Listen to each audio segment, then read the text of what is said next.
പറഞ്ഞപ്പോഴേക്കും അത് ഞങ്ങൾ സംസാരിച്ചു കഴിഞ്ഞു. അപ്പൊ എനിക്ക് പറയാനുള്ളത് ആ പ്രമുഖ നടൻ വേറെ ആരും ഇല്ലാതെ ഞാനാണ്. അടുത്തതായി പറയുന്നത് ഈ സിനിമ സംഭവിക്കാൻ കാരണമായിട്ടുള്ള പ്രധാനി, ഈ സിനിമയുടെ നിർമ്മാതാവ്, ഞാൻ മലയാള സിനിമയിൽ അളിയ എന്ന് വിളിക്കുന്ന ചുരുക്കം ചില ആൾക്കാരിൽ ഒരാളാണ് എൻ്റെ അളിയൻ ലിസ്റ്റിൻ സ്റ്റീഫൻ.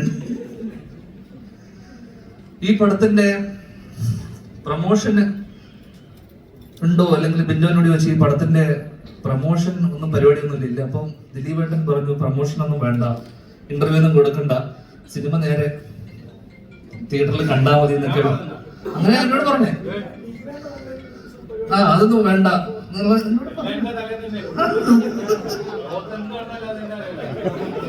അങ്ങനെ ഇതിന്റെ. പക്ഷെ നിങ്ങൾ ലിസ്റ്റിൻ സ്റ്റീഫൻ എന്ന ബുദ്ധിരാക്ഷസനെ തിരിച്ചറിയണം, അതാണ് പറയാൻ പോണത്.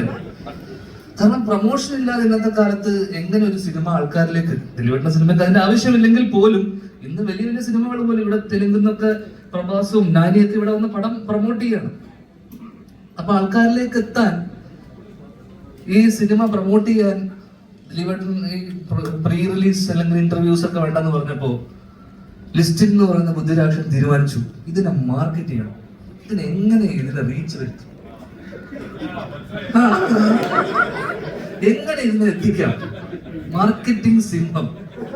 അങ്ങനെ ഒരു കള്ളക്കഥ നിലയാണ് പുള്ളി.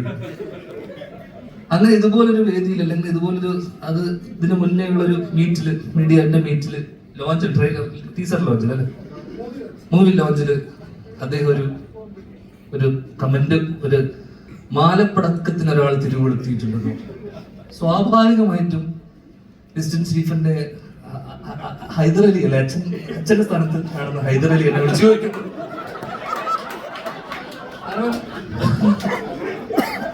എടാ നിന്നെ തിരിച്ചാണ്. കാരണം മാലപ്പടക്കം തിരികൊടുത്തി, സ്വാഭാവികമായിട്ടും പടക്കം മാല. അങ്ങനെ ഞാൻ ഭയന്നു, ഞാൻ പേടിച്ചു. ഹൈദരലി വിളിക്കും, രാത്രി എത്ര മണി വിളിച്ചു? രാത്രി 4 തുരുതുരാ വിളി. ഹൈദർക്ക ഒരിക്കലും അങ്ങനെ അവൻ പഴയില്ല. അല്ലല്ലല്ല, ഇത് അങ്ങനെയല്ല, ഞാൻ തുടങ്ങി കഴിഞ്ഞു എന്ന് പറഞ്ഞു. അവിടെ ലാപ്ടോപ്പ് വെച്ചിരിക്കുക സാധനം, അത് തോടാവാത്ത ലാപ്ടോപ്പ്, അതിന് ഡിസ്പ്ലേ ലൈറ്റൊന്നുമില്ല, വർക്കാവാത്ത ഒരു ലാപ്ടോപ്പ് വെച്ചിട്ട് പേന വെച്ചിരിക്കുക.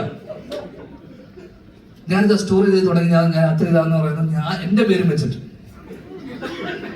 അങ്ങനെ പിറ്റേ ദിവസം ഈ സംഭവം അല്ലെങ്കിൽ ഞാൻ ആളിനെ രാവിലെ തന്നെ വിളിച്ചു, അത് എന്താ ഈ സംഭവം എന്നൊക്കെ പറഞ്ഞപ്പോഴേക്കും അത് ഞങ്ങൾ സംസാരിച്ചു കഴിഞ്ഞു.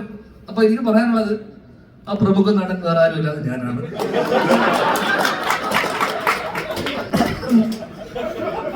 ഞങ്ങൾക്കിടയിലുള്ള പ്രശ്നങ്ങൾ ഞങ്ങൾ സംസാരിച്ച് തീർത്തിട്ടുണ്ട്.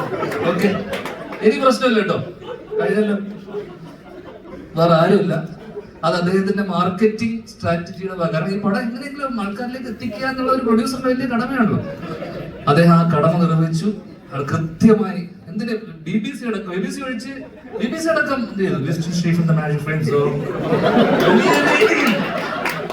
എവിടെയോ എത്തി അതിന്റെ ഒരു. അപ്പൊ നിങ്ങൾ ഒരുപാട് ഉയരത്തിലാണെന്നും നിങ്ങൾ പറയുന്ന ഓരോ വാക്കും ഹൈദരലി ഉൾപ്പെടെ പലരും ശ്രദ്ധിക്കുന്നുണ്ടെന്നും നിങ്ങൾ ശ്രദ്ധിച്ചു.